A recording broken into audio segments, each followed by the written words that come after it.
আসসালামু আলাইকুম দর্শক, জানিয়ে দেব আজকে সর্বশেষ সংবাদ। সাবেক আইনমন্ত্রী আনিসুল হকের অবৈধ সম্পদের অনুসন্ধানে দুদক তার সহযোগী হিসেবে পরিচিত অ্যাডভোকেট তৌফিকা করিমের বিরুদ্ধে অনুসন্ধান শুরুর কথা জানিয়েছে কমিশন। তথ্য অনুসন্ধানে তাদের বিরুদ্ধে পাওয়া অভিযোগ প্রাথমিকভাবে সঠিক পরিলক্ষিত হওয়ায় প্রকাশ্য অনুসন্ধানের জন্য কমিশন কর্তৃক সিদ্ধান্ত গৃহীত হয়েছে। দুদকের হাতে আসা অভিযোগে বলা হয়, আনিসুল হক ও তৌফিকা করিম দুর্নীতি ও ক্ষমতার অপব্যবহার করতে জ্ঞাত আয়ের বাইরে কোটি কোটি টাকা সম্পদ অর্জন করেছেন।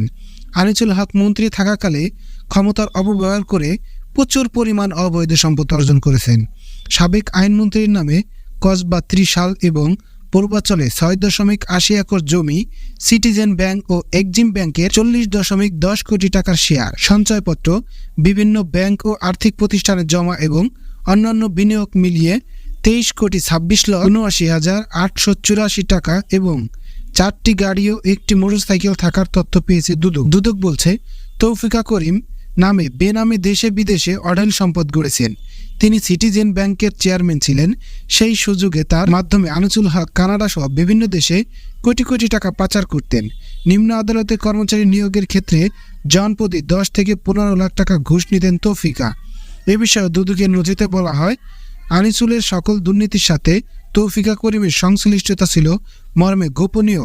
তথ্য অনুসন্ধানকালে সোর্স মূলে জানা যায়, আনিসুল তৌফিকা তার অন্যান্য আত্মীয় স্বজনের নামে বেনামে অনিয়ম ও দুর্নীতির মাধ্যমে প্রচুর জ্ঞাত আয় বহির্ভূত সম্পদের মালিক হয়েছেন এবং বিদেশে বিপুল পরিমাণ অর্থ পাচার করেছেন বলে গোয়েন্দা তথ্য অনুসন্ধানে প্রাথমিকভাবে সঠিক পরিকল্পিত হয়। সরকার পতনের 8 দিনের মাথায় গত 13 আগস্ট ঢাকার সদরঘাট এলাকা থেকে আনিসুল হককে গ্রেপ্তার করার কথা জানায় পুলিশ। এরপর তাকে কয়েকটি মামলায় গ্রেপ্তার দেখিয়ে রিমান্ডে নিয়ে জিজ্ঞাসাবাদ করা হয়েছে। দুদক কর্মকর্তা আক্তারুল ইসলাম জানান, মুন্সিগঞ্জ জেলা আওয়ামী লীগের সভাপতি মঈনুদ্দিন আহমেদ, তার স্ত্রী সোহানা তাহমিনা, মুন্সিগঞ্জ জেলা আওয়ামী লীগের সাবেক যুগ্ম সাধারণ সম্পাদক ও মুন্সিগঞ্জ সদর উপজেলার চেয়ারম্যান আনিসুজ্জামান আনিস, মীর কাদিম পৌরসভার সাবেক মেয়র মোহাম্মদ শহীদুল ইসলাম শাহীন, মুন্সিগঞ্জের সদর উপজেলার আওয়ামী লীগ সাবেক সভাপতি আফসার উদ্দিন ভূঁইয়া, আফসুর বিরুদ্ধেও অনিয়ম ও দুর্নীতির মাধ্যমে অবৈধ সম্পদ অর্জনের অভিযোগ অনুসন্ধানে রয়েছে।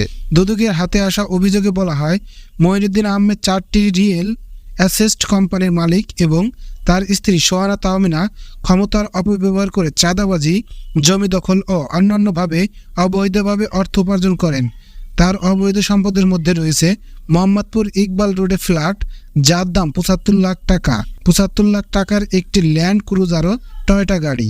আনিসুজ্জামান আনিসের নামে মুন্সিগঞ্জ টাওয়ার নামে 5তলা ভবন সহ মুন্সিগঞ্জের কোটগাঁও মৌজায় 2তলা ভবন পেয়েছে দুদক। তার 2023 ও 24 সালের আয়কর নথিতে নিট সম্পদের দাম দেখানো হয়েছে 93,39,652 টাকা। শহীদুল ইসলাম শাহীন মুন্সিগঞ্জের মীর কাদিম পৌরসভার গোয়ালঘুনি এলাকার 5তলা ভবনের মালিক।